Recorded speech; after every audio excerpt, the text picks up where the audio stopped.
Okay, what is up, people? Fit Habit Coaching podcast episode number 2. And today we're going to talk about 5 ways to boost your metabolism.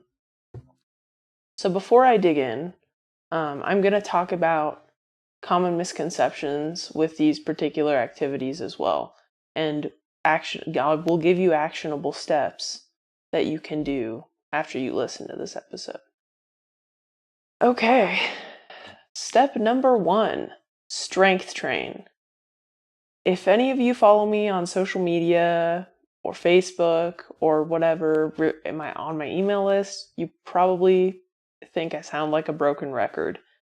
But doing some form of strength training or resistance training is super, super important for overall health, longevity, and your metabolism. So, strength training helps you build muscle.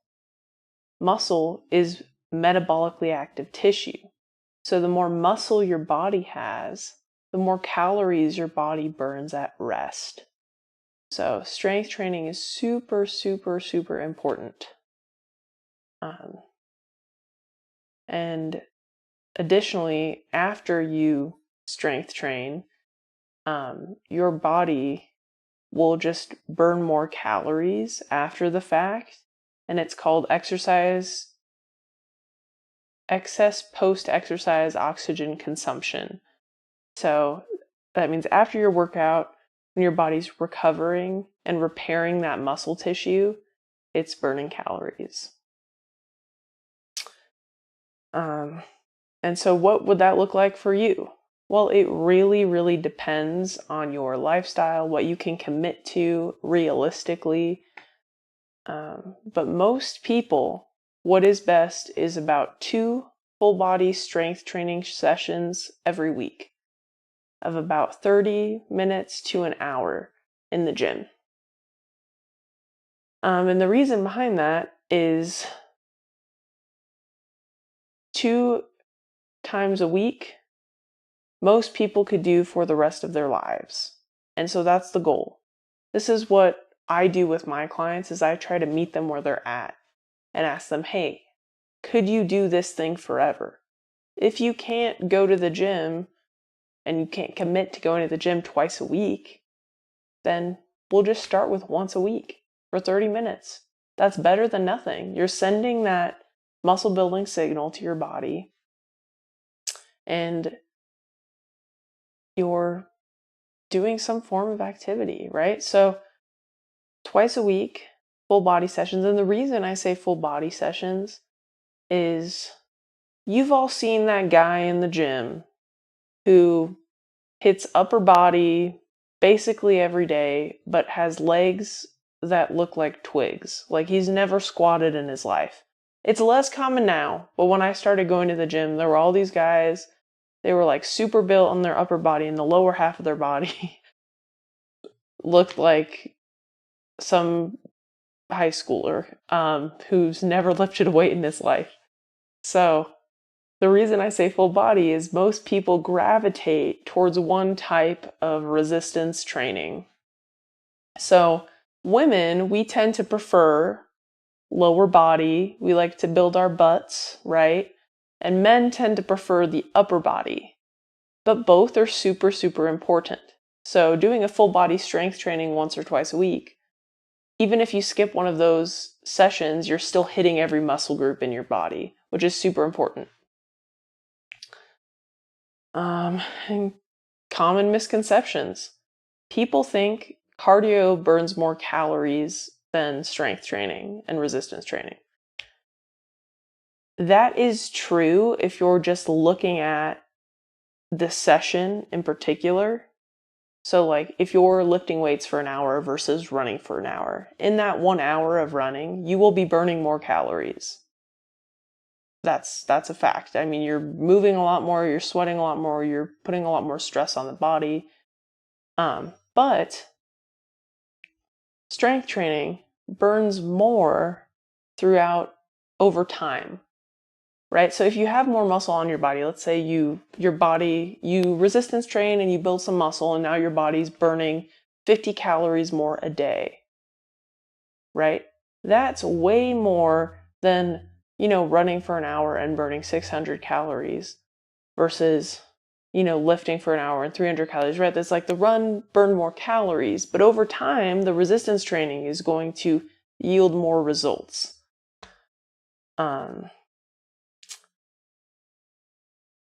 Another common misconception. Women think lifting weights will make them look bulky. I can tell you, I lift weights. Am I bulky? I'm not bulky. I've been trying to get bulky. I cannot get bulky. It's really difficult. It's really hard. You're not going to look like Arnold when you start lifting weights, ladies. Trust me. You're going to finally look toned because your muscles will have some definition. You will not look bulky. It takes a lot of work to look bulky. You got to eat a lot of food. You got to lift a lot of weights. You've got to progressively overload. So you won't look bulky, I promise. But yeah, so step 1, strength train. Do at least 2 full body strength training sessions a week. If you need some help with this, feel free to send me an email or shoot me a DM on social media, or even set up a consultation call with me. I can help you create an exercise program that would work for you and your schedule. But yeah. Metabolism, step number 2 to boost your metabolism is to eat more protein and whole foods. So protein has a higher thermic effect than the other type of macronutrients. And what that means is it takes more energy for your body to break that down than it does for the other foods. So when you eat it, your body's using more energy to digest it and metabolize it. So you're burning more calories when you eat a higher protein diet. But eating whole foods and a particularly high fiber diet not only will fill you up and provide your body with the nutrients it needs, but fiber also is a lot of effort for your body to digest. And eating a high fiber, high protein diet will also help you regulate your blood sugar and prevent insulin spikes that can slow down your metabolism. So, additionally, protein is super important for building muscle. If you're not fueling your body with enough protein, then your body won't have the right tissues and tools. It won't have the right tools it needs to build muscle. So, if you're resistance training, but you're not fueling your body properly with these high quality protein and nutrient dense foods, you're not going to yield the results that you want out of it. So, eat a high protein, high fiber diet, whole food based diet. And if you're wondering how much protein you should be eating, generally speaking, this is what I recommend to clients. Obviously, it's dependent upon them and their circumstances and whatnot, but usually you want about 1 gram per pound of ideal body weight. And the reason I say 1 gram, it's 0.7 to 1 gram per pound of body weight, but I say 1 gram per pound of ideal body weight because it's easier for a lot of people to calculate. Whereas for 0.7, most people got to take out a calculator. I have to take out a calculator. So just to keep it simple, if you shoot for 1 gram per pound of ideal body weight and you miss the mark, you're still within range. And that's a perfect amount for most people. So that's what I'd recommend. For fiber intake, I'd say, it really depends on the amount of calories a person can consume. But generally speaking, try to have at least 1 to 2 servings of fruits or vegetables with each meal, and you should hit that mark. So, yeah, I guess the general recommendations is 25 or more grams of fiber daily. The average American only consumes about 6 or 7 grams a day. So if you just, instead of focusing on counting the foods, just focus on adding in some fruits and vegetables, and that'll make it really easy. And common misconceptions. People think they will gain weight when eating more protein. Yeah, no, that's not a thing.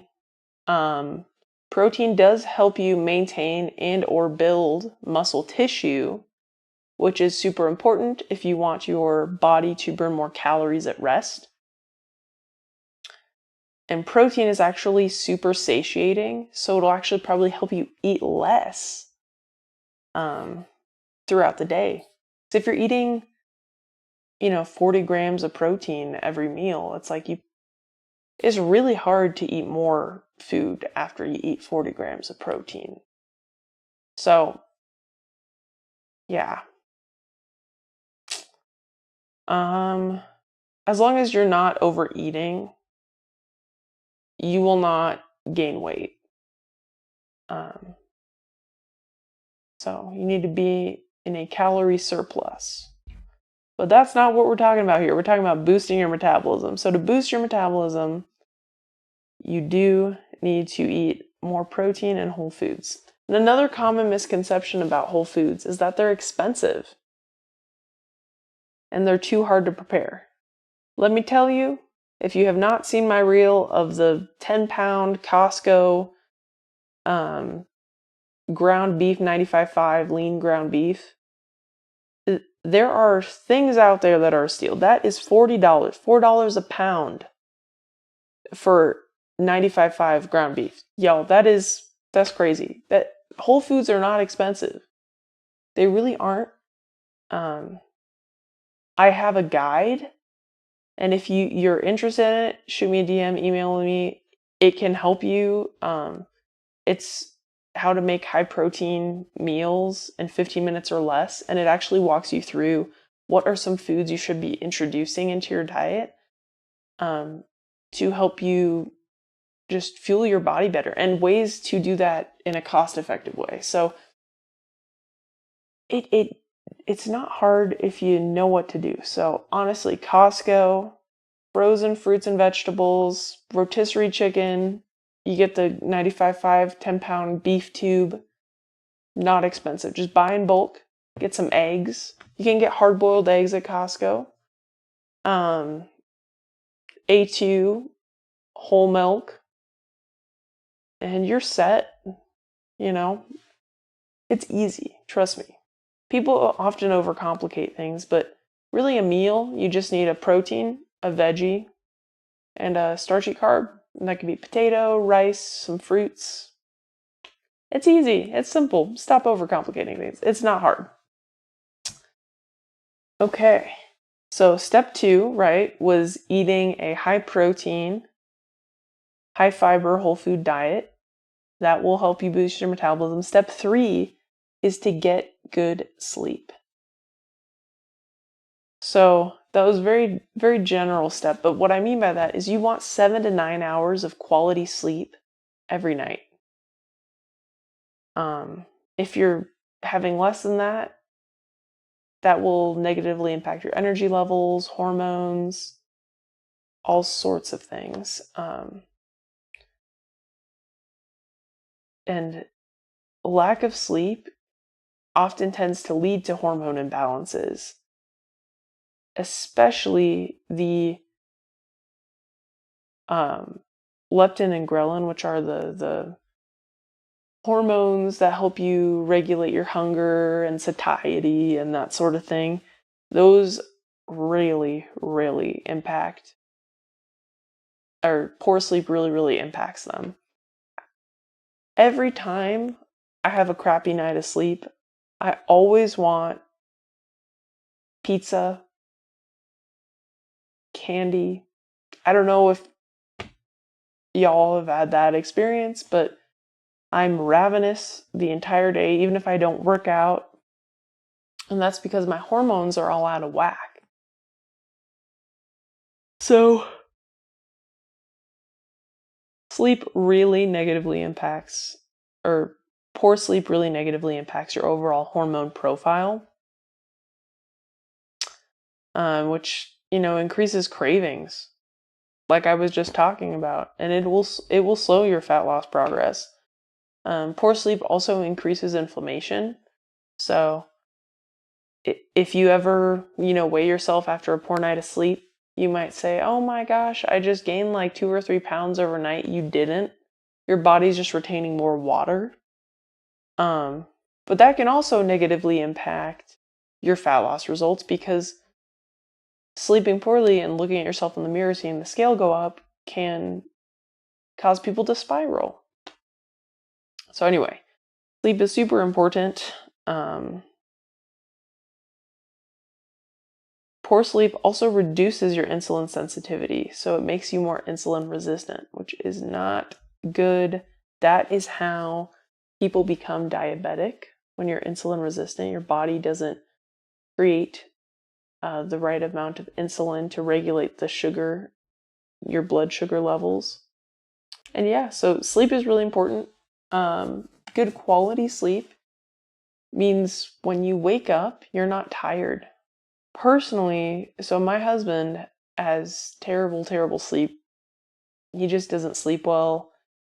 We've even gotten him a CPAP. We've tried everything. No electronics before bed, going on a walk before bed, the 3-2-1 rule, which is stop eating 3 hours before bed, stop drinking 2 hours before bed, turn off electronics an hour before bed. He eats a really nutrient-dense diet. I cook, so what he's eating is healthy. He's resistance training. He's walking, moving throughout the day. So we actually found out that his nose has a 90% deviated septum, and so he had a septoplasty a couple months ago. And his sleep has not improved yet because his nose is still swollen. But anyway, my whole point behind this story is his hormone levels are out of balance. Like, he's gotten blood work, his testosterone is low, and surprisingly his insulin sensitivity isn't too bad, but it's because his sleep is so poor. He wakes up with no energy every morning. His cortisol is the lowest in the morning. Cortisol is the stress hormone, and when you wake up, it tends to spike in the morning. His is at the lowest when he wakes up. And this is all because of his sleep quality. So, yes, sleeping 7 to 9 hours is important, but also the quality of your sleep is just as, if not more important than the amount of time that you're sleeping. So, if you are struggling with sleep, there's a couple reasons that I'm going to dig into this in another episode, but definitely if you don't have a health coach or you haven't met with a fitness professional or even seen your doctor about that, you really should, because it's really, really important. If you're not sleeping well, every other part of your body is going to be negatively impacted. Your recovery, your hormones, your energy levels, your mood, your just well-being in general, mental health. So anyway, so sleep really does negatively impact your metabolism. So optimizing that is super important if you want your metabolism to function optimally. And there's a lot of people who think they can function on 5 to 6 hours of sleep a night. Let me tell you, you can't. I've heard this countless amounts of times. Oh yeah, 5 hours is totally fine for me. I'm totally fine. And then I start asking questions and it's like, oh yeah, I'm tired every day. Yeah, I have to have 3 cups of coffee before I can go do anything. And it's like, okay, dude, you're not sleeping well.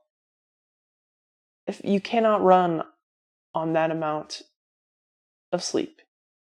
That is too much stress for your body, and you're running your overall health into the ground. It doesn't matter, if you can technically function, do your job, show up at home.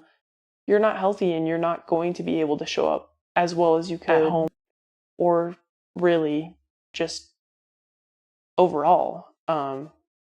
So no, you cannot run on 5 to 6 hours of sleep. I'm sorry, that's bullshit. So fix your sleep. And if you need help, let me know. I'd be happy to just take a look at what you're doing now and give you some actionable steps to help improve your sleep quality. But it's really person dependent. Like some people might need to unwind before bed, and some people might need to watch TV to turn off their brain, but some people might need to shut off really it's case dependent. Anyway, and that's why, so sleep really is the foundation of health. And that's why, so my coaching program, Fit Habit Foundations, the first phase, we really emphasize the importance of sleep and optimizing your sleep, because your sleep impacts your overall health so much that if you're not sleeping well, trying to build muscle, boost your metabolism, do all that stuff is not going to yield the results you'd want. I can't emphasize that enough. So anyway, third step to boosting your metabolism, get good sleep. Okay, step number 4, balance your hormone profile. Your hormones play a crucial role in your metabolic function.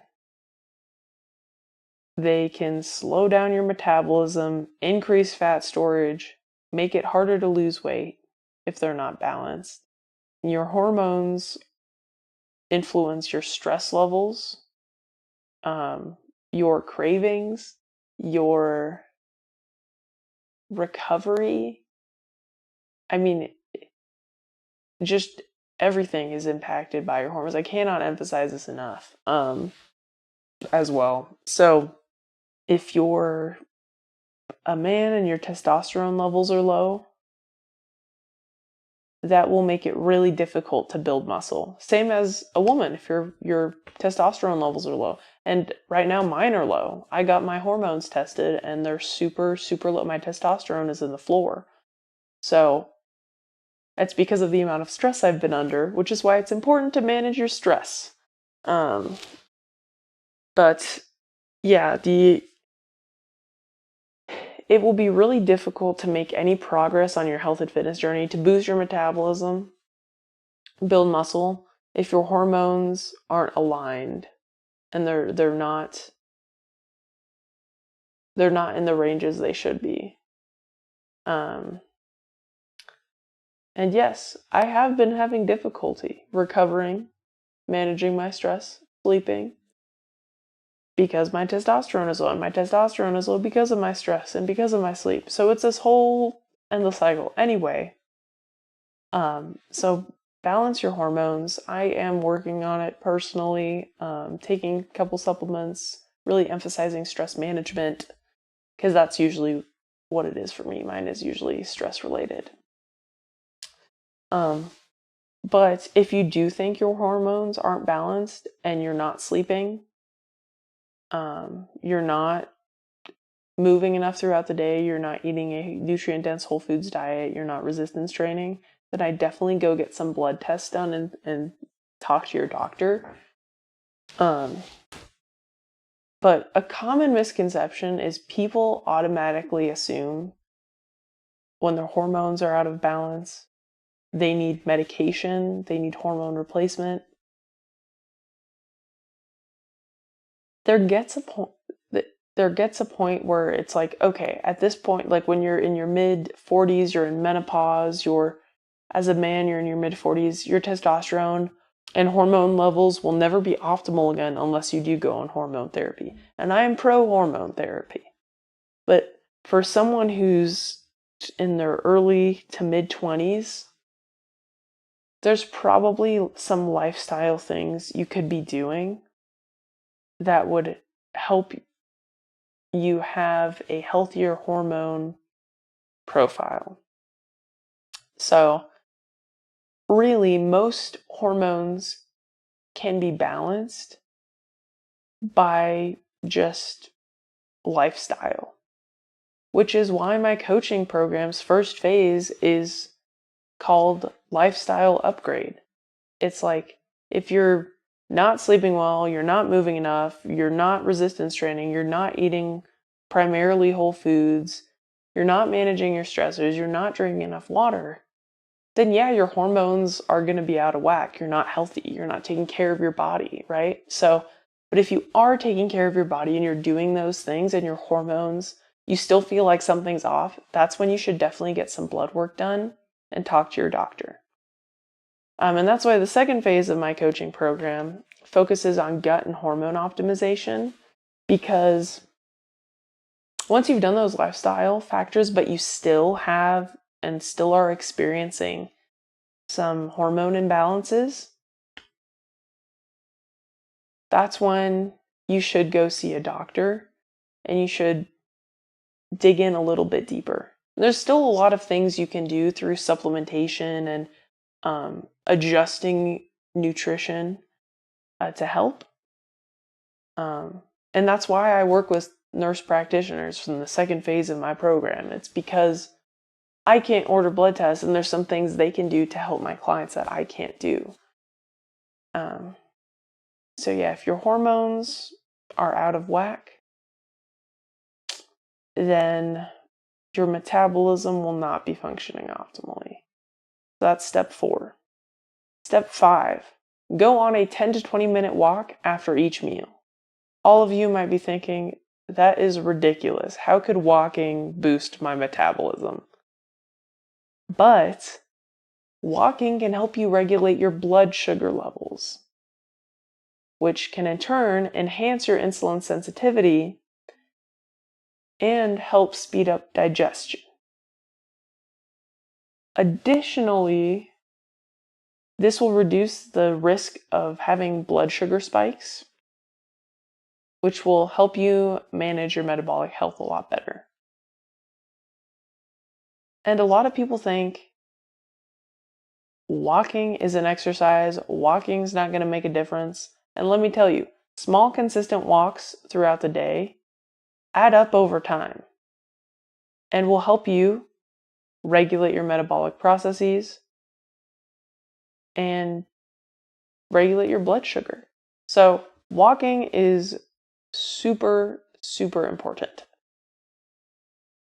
And no, you do not have to do intense cardio to boost your metabolism. And in fact, doing intense cardio can slow down your metabolism. I personally experienced this. I thought I needed to work out 3 to 4 hours a day to stay skinny and fit. But that actually slowed my metabolism down because my body adapted to that cardio. So my body didn't need as many calories to fuel it. So it was like, oh, we do this thing all the time. I don't need more. Like, let's slow down your metabolism so we can adapt to this movement. So low intensity exercise, like walking, is a lot less stressful, which will help keep your cortisol levels stable, but also can be done by anyone and doesn't require exercise equipment. It's super low effort. So yeah, walking makes a difference. And honestly, most of the cardio I prescribe my clients is walking because most people don't like cardio. I am one of the nutty people who actually enjoys running and swimming, but most people don't like that. So, you know what's sustainable? Walking. Getting people to walk a certain number of steps a day or walk for a certain number of time. So most of my clients, I just prescribe them steps that's reasonable, it's manageable. You can do them around the house, you can do them at work. You don't need to get all sweaty. But yes, walking, 10-minute walk after each meal will help you boost your metabolism by regulating insulin levels.